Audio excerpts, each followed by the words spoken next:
हम सब ने ये बात तो सुनी ही है।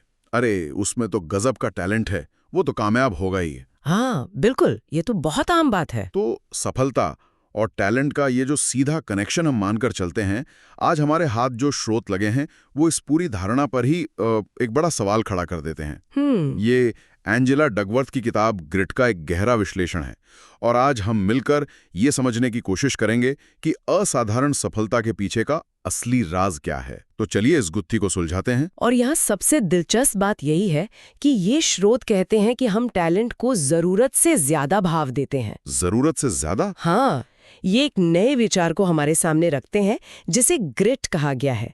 मतलब लंबे समय के लक्ष्यों के लिए जुनून और लगन का एक मिला जुला रूप।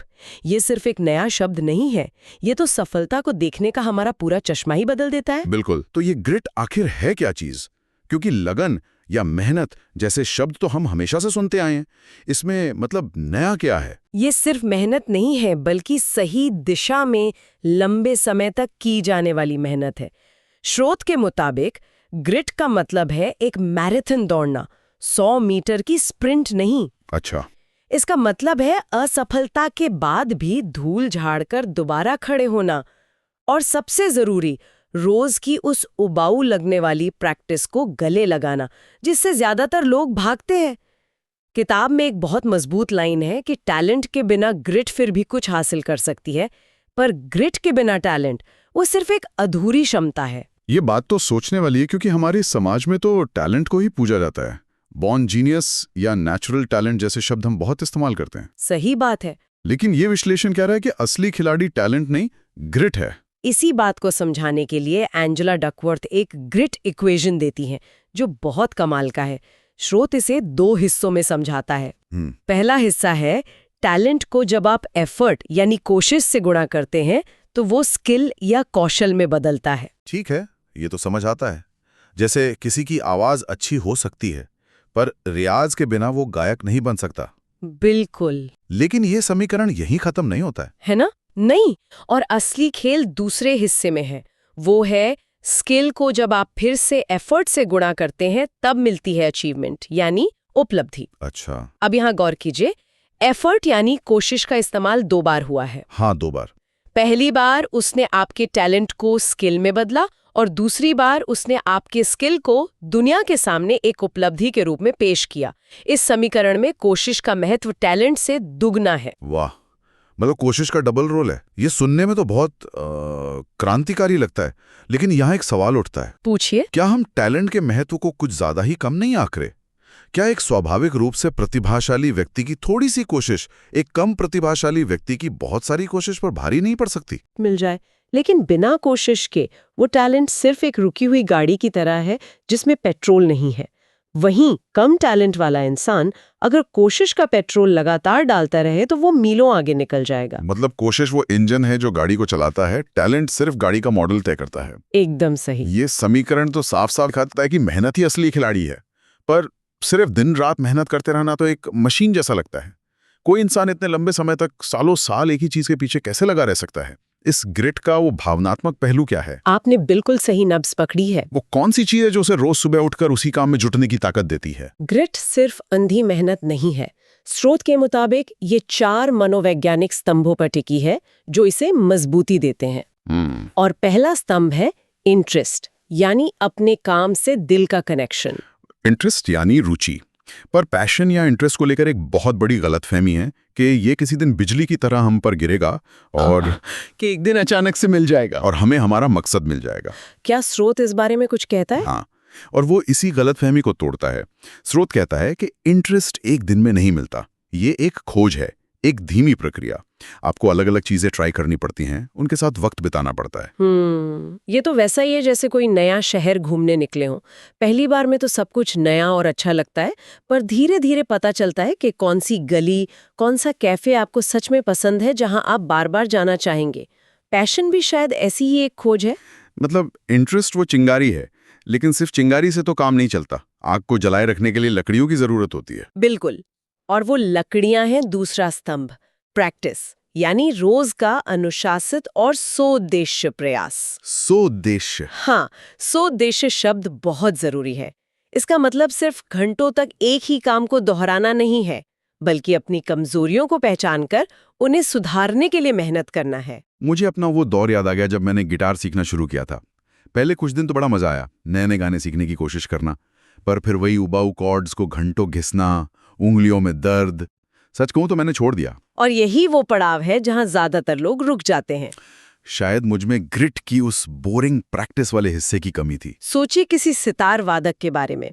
हम तो सिर्फ मंच पर उनका जादुई प्रदर्शन देखते हैं, लेकिन हम वो हजारों घंटे नहीं देखते जो उन्होंने सिर्फ एक गमक को साधने में लगाए होंगे, जब उनकी उंगलियां थक गई होंगी और मन ऊब गया होगा। सही बात है। वही बोरिंग लगने वाला दोहराव ही उस जादू की नींव है। ग्रिट का मतलब है उस बोरियत को पार करना, ये समझते हुए कि महारत का रास्ता इसी उबाऊ रास्ते से होकर गुजरता है। ठीक है, तो इंटरेस्ट मिल गया, प्रैक्टिस भी कर रहे हैं, लेकिन जब मुश्किल आती है, जब महीनों की मेहनत के बाद भी नतीजे नहीं दिखते, तब इंसान क्यों टिका रहे? उस वक्त तो इंटरेस्ट और प्रैक्टिस दोनों ही जवाब दे जाते हैं। और यहीं पर तीसरा स्तंभ काम आता है, पर्पस, यानी उद्देश्य। पर्पस। जब आपका काम आपसे बड़ा हो जाता है, जब वो दूसरों की भलाई से जुड़ जाता है, तो आपको एक ऐसी वजह मिल जाती है जो आपको मुश्किल समय में भी टूटने नहीं देती। जब लक्ष्य सिर्फ अपने लिए नहीं होता, तो ग्रिट और भी मजबूत हो जाती है। लेकिन क्या पर्पस हमेशा कोई बड़ा दुनिया बदलने वाला मकसद होना चाहिए, जैसे कि गरीबी मिटाना या कोई नई खोज करना? नहीं, जरूरी नहीं। क्या एक माँ जो अपने बच्चे को अच्छी परवरिश देना चाहती है, या एक कारीगर जो बस एक सुंदर कुर्सी बनाना चाहता है ताकि किसी के घर में खुशी आए, क्या वो भी एक पर्पस है? निश्चित रूप से। स्रोत इस बात पर जोर देता है कि पर्पस का मतलब है योगदान देना, चाहे उसका पैमाना कुछ भी हो। जब एक टीचर ये सोचकर पढ़ाता है कि वो किसी बच्चे का भविष्य बना रहा है, या एक डॉक्टर ये सोचकर मरीज देखता है कि वो किसी का दर्द कम कर रहा है, तो उनका काम सिर्फ एक नौकरी नहीं रह जाता, वो एक मिशन बन जाता है। हाँ, वो एक मिशन बन जाता है। यही पर्पस की ताकत है। वो आपके व्यक्तिगत संघर्ष को एक बड़े अर्थ से जोड़ देता है। इंटरेस्ट, प्रैक्टिस और पर्पस, ये तीनों बहुत शक्तिशाली हैं, लेकिन ये सब तो तब काम आएगा जब इंसान में उम्मीद बची हो। अगर कोई बार बार फेल हो रहा हो, तो वो उम्मीद कहाँ से लाएगा? वो इस बात पर यकीन कैसे करेगा कि उसकी मेहनत एक दिन रंग लाएगी? ये सबसे जरूरी सवाल है, और इसका जवाब है चौथा स्तंभ, होप, यानी उम्मीद। होप? लेकिन ये कोई अंधी उम्मीद नहीं है। इसका सीधा संबंध कैरल ड्वेक के दिए हुए ग्रोथ माइंडसेट के कॉन्सेप्ट से है। अच्छा, ग्रोथ माइंडसेट? ये विश्वास कि हमारी काबिलियत पत्थर की लकीर नहीं है, हम मेहनत से उसे सुधार सकते हैं। मतलब सोच का नजरिया। हाँ। एक होता है फिक्स माइंडसेट, हाँ। मैं मैथ्स में अच्छा नहीं हूँ, ये मेरे बस का नहीं है। हाँ। और दूसरा है ग्रोथ माइंडसेट, मुझे मैथ्स में और मेहनत करने की जरूरत है, मैं सीख सकता हूँ। एकदम सही। ग्रिट वाले लोगों में यही ग्रोथ माइंडसेट होता है। उनके लिए असफलता अंत नहीं, बल्कि एक फीडबैक है, सीखने का एक मौका है। वो ये नहीं सोचते कि मैं फेल हो गया, वो सोचते हैं कि मेरा ये तरीका फेल हो गया, मुझे दूसरा तरीका आजमाना चाहिए। अच्छा। ये उम्मीद उन्हें हर गिरावट के बाद उठने की ताकत देती है, क्योंकि उन्हें यकीन होता है कि आज नहीं तो कल मैं बेहतर हो जाऊंगा। स्रोत इसे ग्रिट का बुनियादी स्तंभ मानता है। तो ये सब सुनने में बहुत प्रेरणादायक लगता है, पर सवाल यह है कि इसे अपनी जिंदगी में लाएं कैसे? क्या ग्रिट कोई जन्मजात गुण है, या इसे कोई भी विकसित कर सकता है? अच्छी खबर ये है कि स्रोत के मुताबिक ग्रिट को मांसपेशियों की तरह बनाया जा सकता है, विकसित किया जा सकता है। ये कोई जादुई गुण नहीं है। तो मतलब कोई भी कर सकता है? हाँ, इसके लिए कुछ व्यवहारिक कदम बताए गए हैं।